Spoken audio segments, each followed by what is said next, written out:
Hello viewers, ನಿಮ್ಮಲ್ಲಿ ತುಂಬಾ ಜನ ಸ್ಟಾಕ್ ಪಿಕ್ ಮಾಡೋ ಮುಂಚೆ ಕಂಪನಿಯ ಲಾಸ್ಟ್ 5 years ಸೇಲ್ಸ್ ಗ್ರೋತ್ 30-40% ಇದೆಯಾ, ಪ್ರಾಫಿಟ್ ಗ್ರೋತ್ 30-40% ಇದೆಯಾ, CAGR 30-40% ಇದೆಯಾ, ಈ ತರ ಚೆಕ್ ಮಾಡಿ ಸ್ಟಾಕ್ ನ ಪಿಕ್ ಮಾಡ್ತೀರಾ. ತಪ್ಪೇನಿಲ್ಲ, ಬಟ್ ನೀವು ಪಿಕ್ ಮಾಡಿರೋ ಸ್ಟಾಕಿಗೆ ಫ್ಯೂಚರ್ ಇದೆಯಾ ಇಲ್ವಾ ಅದನ್ನ ಯಾವ ರೀತಿ ಅರ್ಥ ಮಾಡ್ತಿರೋದು. ಸೊ ಈ ವಿಡಿಯೋದಲ್ಲಿ ಬೆಸ್ಟ್ 5 ಸ್ಟಾಕ್ ಪಿಕಿಂಗ್ ಮೆಥಡ್ ಹೇಳ್ಕೊಡ್ತೀನಿ. ತುಂಬಾ ಇಂಪಾರ್ಟೆಂಟ್ ಈ 5 ಮೆಥಡ್ಸ್. ಸ್ಟಾಕ್ ಪಿಕ್ ಮಾಡೋ ಮುಂಚೆ ಈ 5 ಸ್ಟೆಪ್ಸ್ ನ ಫಾಲೋ ಮಾಡಲೇಬೇಕು. Don't miss. First one, top share of people mind. ಅಂದರೆ ನಿಮ್ಮಲ್ಲಿ ತುಂಬಾ ಜನಕ್ಕೆ ಟೂತ್ ಪೇಸ್ಟ್ ಅಂತ ಕೇಳಿದ್ರೆ ಯಾವ ಬ್ರ್ಯಾಂಡ್, ಯಾವ ಕಂಪನಿ ಹೆಸರು ನೆನಪಿ ಬರುತ್ತೆ? ಕೋಲ್ಗೇಟ್ ಬೇರೆನಾ? ಟೈರ್ ಅಂತ ಬಂದ್ರೆ MRF, ಗಮ್ ಅಂತ ಬಂದ್ರೆ ಫೆವಿಕಾಲ್, ನೋಟ್ಬುಕ್ ಅಂತ ಬಂದ್ರೆ ಕ್ಲಾಸ್ಮೇಟ್, ಶೇವಿಂಗ್ ಪ್ರಾಡಕ್ಟ್ ಅಂತ ಬಂದ್ರೆ ಜಿಲೆಟ್, ಇನ್ನೂ ಹಲವಾರು ಈ ತರ ಪ್ರಾಡಕ್ಟ್ ಹೆಸರುಗಳು ನಿಮ್ಮ ಮೈಂಡ್ ಅಲ್ಲಿ ಹೆಸರು ಮಾಡಿದಾವೆ. ಇದನ್ನೇ ನಾವು top share of people mind ಅಂತ ಹೇಳ್ತೀವಿ, ಅಥವಾ ಬ್ರಾಂಡ್ ಪವರ್ ಅಂತ ಹೇಳ್ಬೋದು. ಶೂ ಅಂತ ಬಂದ್ರೆ ನೈಕೋ, ಅಡಿಡಾಸ್, ಈ ತರ ಒಂದು ಪ್ರಾಡಕ್ಟ್ ಅಂತ ಬಂದ್ರೆ ನಿಮ್ಮ ಮೈಂಡ್ ಅಲ್ಲಿ ಬರುವ ಬ್ರ್ಯಾಂಡ್ ಯಾವುದು ಅಂತ ಕಂಪನಿಯಲ್ಲಿ ಇನ್ವೆಸ್ಟ್ ಮಾಡ್ಬೇಕಾಗುತ್ತೆ. ಯಾಕಂದ್ರೆ ಇಲ್ಲಿ ಬ್ರ್ಯಾಂಡ್ ಪವರ್ ಇರುತ್ತೆ. ಮೋಟು ಅಂದರೆ ಕಾಂಪಿಟೇಟಿವ್ ಅಡ್ವಾಂಟೇಜ್ ಇರುತ್ತೆ, ಜಾಸ್ತಿ ಸೇಲ್ಸ್ ಪವರ್ ಇರುತ್ತೆ. ಜನ ಯಾವತ್ತು ಪ್ರಾಡಕ್ಟ್ ನ ಬ್ರ್ಯಾಂಡ್ ನೋಡಿ ಬೈ ಮಾಡ್ತಾರೆ, ಪ್ರೈಸ್ ಮ್ಯಾಟರ್ ಆಗಲ್ಲ. For example iPhone mobiles manufacture cost 20,000-30,000 ರೂಪಾಯಿ ಇರುತ್ತೆ. 1 ಲಕ್ಷ 2 ಲಕ್ಷಕ್ಕೆ ಸೇಲ್ ಮಾಡ್ತಾರೆ. ಇದನ್ನ ಯಾರಿಗಾದ್ರು ಹೇಳಿದ್ರೆ ಐಫೋನ್ ಬೈ ಮಾಡೋದಂತೂ ಯಾರು ಅವಾಯ್ಡ್ ಮಾಡೋದಿಲ್ಲ, ಯಾಕಂದ್ರೆ ಅದು ಬ್ರ್ಯಾಂಡ್ ಪವರ್. ಸೊ ನೀವು ಫಸ್ಟ್ ಸ್ಟೆಪ್, ನೀವು ಪಿಕ್ ಮಾಡ್ತಿರೋ ಸ್ಟಾಕ್ ಹೆಚ್ಚು ಜನರ ಮನಸ್ಸಲ್ಲಿ ಹೆಸರು ಮಾಡಿದಾರ, top share of people mind check ಮಾಡಿ ಇನ್ವೆಸ್ಟಿಂಗ್ ಮಾಡಬೇಕಾಗುತ್ತೆ. ತುಂಬಾ ಇಂಪಾರ್ಟೆಂಟ್ ಈ step. Next one, blue ocean business model ಇರುವ ಸ್ಟಾಕ್ಸ್ ನ ಪಿಕ್ ಮಾಡಿ. ಬಿಸ್ನೆಸ್ ಮಾಡಲ್ ಅಲ್ಲಿ 2 ಟೈಪ್ಸ್ ಬರುತ್ತೆ, ಒಂದು ಬ್ಲೂ ಓಷನ್, ಇನ್ನೊಂದು ರೆಡ್ ಓಷನ್. ಇದಕ್ಕೆ ಬೆಸ್ಟ್ ಎಕ್ಸಾಂಪಲ್ ಫೋನ್ ಅಂತ ಬಂದ್ರೆ ಬ್ಲೂ ಓಷನ್ ಗೆ ಎಕ್ಸಾಂಪಲ್ ಐಫೋನ್, ರೆಡ್ ಓಷನ್ ಗೆ ಆಂಡ್ರಾಯ್ಡ್. ರೆಡ್ ಓಷನ್ ಅಂದ್ರೆ ಇಲ್ಲಿ ಜಾಸ್ತಿ ಕಾಂಪಿಟೇಷನ್ ಇರುತ್ತೆ. ಎಷ್ಟೊಂದು ಕಾಂಪಿಟೇಷನ್ ಇದೆ ಅಂತ ಗೊತ್ತಿದೆ. ಒಂದು ಕಂಪನಿ ಇನ್ನೊಂದು ಕಂಪನಿಗೆ ಟಕ್ಕರ್ ಕೊಡ್ಬೇಕಂದ್ರೆ ಒಳ್ಳೆಯ ಫೀಚರ್ ಸ್ಪೆಸಿಫಿಕೇಶನ್ ಇರುವ ಮೊಬೈಲ್ ನ ಕಮ್ಮಿ ಬೆಲೆಗೆ ಸೇಲ್ ಮಾಡಬೇಕಾಗುತ್ತೆ. ಕಾಂಪಿಟೇಷನ್ ಜಾಸ್ತಿ, ಪ್ರಾಫಿಟ್ ಮಾರ್ಜಿನ್ ತುಂಬಾ ಕಮ್ಮಿ, ಪ್ರೈಸಿಂಗ್ ಪವರ್ ಇರೋದಿಲ್ಲ. ಬಟ್ ಬ್ಲೂ ಓಷನ್ ಅಂತ ಬಂದ್ರೆ ಆಪಲ್ ಫೋನ್, ಅವ್ರಿಗೆ ಯಾರು ಕಾಂಪಿಟೇಟರ್ ಇಲ್ಲ. ಇಲ್ಲಿ ಪ್ರೈಸಿಂಗ್ ಪವರ್ ಇರುತ್ತೆ. ಇವತ್ತು ಮೊಬೈಲ್ ನ 1.5 ಲಕ್ಷ ಸೇಲ್ ಮಾಡಿದ್ರೆ ಅವ್ರ ಪ್ರೈಸ್ ನ ಇನ್ಕ್ರೀಸ್ ಮಾಡಬಹುದು, ಜನ ಬೈ ಮಾಡ್ತಾರೆ. ಸೊ ನೀವು ಯಾವತ್ತು ಬ್ಲೂ ಓಷನ್ ಇರುವ ಕಂಪನೀಸ್ ಪಿಕ್ ಮಾಡಿ. ಕೆಲವೊಂದು ಎಕ್ಸಾಂಪಲ್ ಗೂಗಲ್, ಸೋಷಿಯಲ್ ಮೀಡಿಯಾ ಅಂತ ಬಂದ್ರೆ meta, Facebook, Instagram, WhatsApp. Red ocean ಇನ್ನೊಂದು ಎಕ್ಸಾಂಪಲ್ ಏರ್ಲೈನ್ಸ್ ಬಿಸ್ನೆಸ್. ಎಷ್ಟೊಂದು ಕಾಂಪಿಟೇಷನ್ ಇದೆ ಅಂತ ಗೊತ್ತಿದೆ. ಇಲ್ಲಿ ಪ್ರೈಸಿಂಗ್ ಪವರ್ ಇಲ್ಲ. ಜನ ಯಾವತ್ತು ಒಂದ್ ದಿವಸ ಲೇಟ್ ಆದ್ರೂ ಪರವಾಗಿಲ್ಲ, ಕಮ್ಮಿ ಪ್ರೈಸ್ ಯಾವತ್ತಿರುತ್ತೆ ಅವತ್ತೇ ಅವರು ಟ್ರಾವೆಲ್ ಮಾಡ್ಬೇಕಂತ ಅನ್ಕೊಂತಾರೆ. ಸೊ ಇಲ್ಲಿ ತುಂಬಾ ಕಾಂಪಿಟೇಷನ್ ಇದೆ. ಈ ತರ ಸ್ಟಾಕ್ ನ ಪಿಕ್ ಮಾಡಕ್ ಹೋಗಬೇಡಿ. ಕಂಪನಿ ಗ್ರೋತ್ ಆಗಕ್ಕೆ ತುಂಬಾ ಕಾಂಪಿಟೇಷನ್ ಇರುತ್ತೆ. ನೆಕ್ಸ್ಟ್ ಒನ್, ಯಾವತ್ತು ನೀವು ಸನ್ರೈಸ್ ಬಿಸ್ನೆಸ್ ಅಲ್ಲಿ ಇನ್ವೆಸ್ಟಿಂಗ್ ಮಾಡಿ. ಕಂಪನಿಯ ಇಂಡಸ್ಟ್ರಿ 2 ಟೈಪ್ಸ್ ಬರುತ್ತೆ, ಒಂದು ಸನ್ರೈಸ್, ಇನ್ನೊಂದು sunset.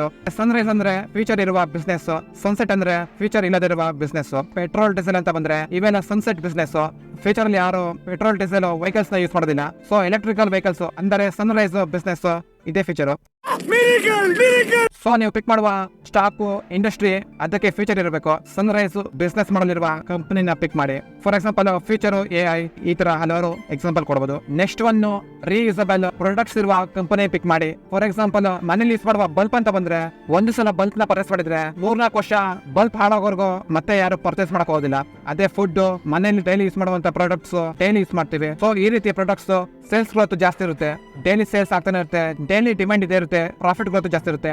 Next one, simple business ಮಾಡಲಿರುವ, ನಿಮಗೆ ಅರ್ಥ ಆಗುವ ಬಿಸ್ನೆಸ್ ಮಾಡಲಿರುವ ಸ್ಟಾಕ್ಸ್ ಅಲ್ಲಿ ಇನ್ವೆಸ್ಟಿಂಗ್ ಮಾಡಿ. ಫಾರ್ ಎಕ್ಸಾಂಪಲ್ ವಾರನ್ ಬಫೆಟ್ ಅಂತ ಬಂದ್ರೆ ಅವ್ರಿಗೆ ಅರ್ಥ ಆಗುವ ಬಿಸ್ನೆಸ್ ಮಾಡಲಿರುವ ಸ್ಟಾಕ್ಸ್ ಅಲ್ಲಿ ಮಾತ್ರ ಅವರು ಇನ್ವೆಸ್ಟಿಂಗ್ ಮಾಡಿದ್ದು. .com ಬ್ಲಾಸ್ಟ್ ಆದಾಗ ಟೆಕ್ ಕಂಪನಿ ಯಾರೆಲ್ಲ ಇನ್ವೆಸ್ಟ್ ಮಾಡಿದ್ರು ಎಲ್ಲರಿಗೂ ತುಂಬಾ ಲಾಸ್ ಆಗಿತ್ತು. ಬಟ್ ಆ ಟೈಮಲ್ಲಿ ವಾರನ್ ಬಫೆಟ್ ಅವರ ಪೋರ್ಟ್ಫೋಲಿಯೋ ಲಾಸ್ ಅಲ್ಲಿ ಇರಲಿಲ್ಲ, ಯಾಕಂದ್ರೆ ಅವರು ಯಾವುದೇ ಟೆಕ್ ಕಂಪನಿಲಿ ಇನ್ವೆಸ್ಟಿಂಗ್ ಮಾಡಿರಲಿಲ್ಲ. ಯಾಕಂದ್ರೆ ಅವರಿಗೆ ಟೆಕ್ನಾಲಜಿ ಸ್ಟಾಕ್ಸ್ ಅಷ್ಟೊಂದು ಅರ್ಥ ಆಗ್ತಿರಲಿಲ್ಲ. ಅವ್ರಿಗೆ ಅರ್ಥ ಆಗುವ ಸಿಂಪಲ್ ಇರುವ ಬಿಸ್ನೆಸ್ ಮಾಡಲಲ್ಲಿ ಸ್ಟಾಕ್ಸ್ ಅಲ್ಲಿ ಮಾತ್ರ ಇನ್ವೆಸ್ಟ್ ಮಾಡಿದ್ದು. ನಿಮಗೆ ಯಾವ ಬಿಸ್ನೆಸ್ ಮಾಡಲು ಅರ್ಥ ಆಗುತ್ತೆ ಅಂತ ಕಂಪ್ನಿ ಇನ್ವೆಸ್ಟಿಂಗ್ ಮಾಡಿ. ಅರ್ಥ ಆಗಲಿ ಅಂದ್ರೆ ಫಸ್ಟ್ ಅರ್ಥ ಮಾಡ್ಕೊಳ್ಳಿ, ಆಮೇಲೆ ಇನ್ವೆಸ್ಟಿಂಗ್ ಮಾಡಿ. ಯಾಕಂದ್ರೆ ಕಂಪನಿ ಬಿಸ್ನೆಸ್ ಮಾಡಲು ಇಂಡಸ್ಟ್ರಿ ಅನಾಲಿಸಿಸ್ ಮಾಡಕ್ಕೆ ನಿಮಗೆ ಗೊತ್ತಿರಬೇಕಾಗುತ್ತೆ.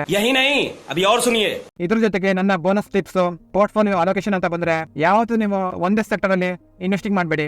Minimum different 5 to 6 different sector ಅಲ್ಲಿ ಇನ್ವೆಸ್ಟಿಂಗ್ ಮಾಡಿ. 10 ಸ್ಟಾಕ್ಸ್ ಅಲ್ಲಿ ಇನ್ವೆಸ್ಟಿಂಗ್ ಮಾಡಿದ್ರೆ ಒಂದು ಸೆಕ್ಟರ್ ಗೆ ಎಫೆಕ್ಟ್ ಆದ್ರೆ ಎಲ್ಲ ಸೆಕ್ಟರ್ ಗೆ ಎಫೆಕ್ಟ್ ಆಗ್ಬೇಕಂತ ಏನಿಲ್ಲ. ಸೊ ನಿಮ್ಮ ಪೋರ್ಟ್ಫೋಲಿಯೋ ಪಾಸಿಟಿವ್ ಇರುತ್ತೆ. ಜೊತೆಗೆ ಒಂದೇ ಕಂಪನಿ ಮೇಲೆ 8 to 10% ಇನ್ವೆಸ್ಟಿಂಗ್ ಮಾಡಿ. ಫಾರ್ ಎಕ್ಸಾಂಪಲ್ 10 ಕಂಪನಿಲಿ 1 ಲಕ್ಷ ಇನ್ವೆಸ್ಟಿಂಗ್ ಮಾಡ್ಬೇಕಂತ ಅನ್ಕೊಂಡ್ರೆ ಒಂದೊಂದು ಕಂಪನಿಲಿ 8,000 ರೂಪಾಯಿ 10,000 ರೂಪಾಯಿ ಇನ್ವೆಸ್ಟಿಂಗ್ ಮಾಡಿ. ಅಟ್ಲೀಸ್ಟ್ ಒಂದು ಕಂಪನಿಲಿ 4% ಇನ್ವೆಸ್ಟಿಂಗ್ ಮಾಡಲೇಬೇಕಾಗುತ್ತೆ. ಜೊತೆಗೆ ಒಂದು ಸೆಕ್ಟರ್ ಅಲ್ಲಿ 25% ಗಿಂತ ಜಾಸ್ತಿ ಇನ್ವೆಸ್ಟಿಂಗ್ ಮಾಡಕ್ ಹೋಗ್ಲೇಬೇಡಿ. 1 ಲಕ್ಷ ಇನ್ವೆಸ್ಟಿಂಗ್ ಮಾಡಿದ್ರೆ 25,000 ರೂಪಾಯಿಗಿಂತ ಜಾಸ್ತಿ ಒಂದೇ ಸೆಕ್ಟರ್ ಇನ್ವೆಸ್ಟ್ ಮಾಡಬಾರ್ದು. ಯಾವತ್ತು ಮಿನಿಮಮ್ ಡಿಫ್ರೆಂಟ್ 10 ಸ್ಟಾಕ್ಸ್ ಪಿಕ್ ಮಾಡಿ, ಮ್ಯಾಕ್ಸಿಮಮ್ 15 ಸ್ಟಾಕ್ಸ್. ರಿಸ್ಕ್ ಮ್ಯಾನೇಜ್ಮೆಂಟ್ ಆಗುತ್ತೆ. ನೀವು ಪಿಕ್ ಮಾಡೋ ಸ್ಟಾಕ್ಸ್ ಅಲ್ಲಿ 5 ಸ್ಟಾಕ್ಸ್ ಮಲ್ಟಿಪ್ಯಾಕರ್ ಆದ್ರೆ 10 ಕಂಪ್ನಿ ಪಿಕ್ ಮಾಡಿದ್ರೆ ಮಲ್ಟಿಪ್ಯಾಕರ್ ಆದ್ರೆ ಇನ್ವೆಸ್ಟ್ಮೆಂಟ್ ಪೋರ್ಟ್ಫೋಲಿಯೋ ಡಬಲ್ ಆಗುತ್ತೆ.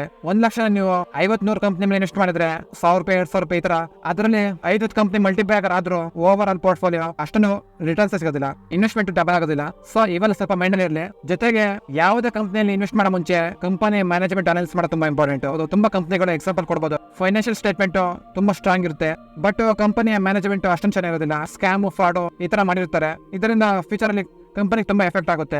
ಸೊ ಮ್ಯಾನೇಜ್ಮೆಂಟ್ ಅನಾಲಿಸಿಸ್ ತುಂಬಾ ಇಂಪಾರ್ಟೆಂಟ್. ಅದ್ರ ಬಗ್ಗೆ ಆಲ್ರೆಡಿ ಒಂದು ವಿಡಿಯೋ ಮಾಡಿದ್ದೀನಿ, ಯಾವ ರೀತಿ ಮ್ಯಾನೇಜ್ಮೆಂಟ್ ಅನಾಲಿಸಿಸ್ ಮಾಡಬೇಕು. ಫಸ್ಟ್ ಮ್ಯಾನೇಜ್ಮೆಂಟ್ ಅನಾಲಿಸಿಸ್ ಮಾಡಿ. ಸೊ ಈ ವಿಡಿಯೋದಿಂದ ನಿಮ್ಗೆ ಸ್ವಲ್ಪ ಇನ್ಫಾರ್ಮೇಶನ್ ಸಿಕ್ಕಿದೆ ಅಂತ ಅನ್ಕೊಂತೀನಿ. ಆ ತರ ಅನ್ಸಿದ್ರೆ ಫಸ್ಟ್ ಈ ವಿಡಿಯೋ ಶೇರ್ ಮಾಡಿ, ಲೈಕ್ ಮಾಡಿ, ಕಮೆಂಟ್ ಮಾಡಿ. ನಿಮ್ಮ ಸಪೋರ್ಟ್ ತುಂಬಾ ಇಂಪಾರ್ಟೆಂಟ್.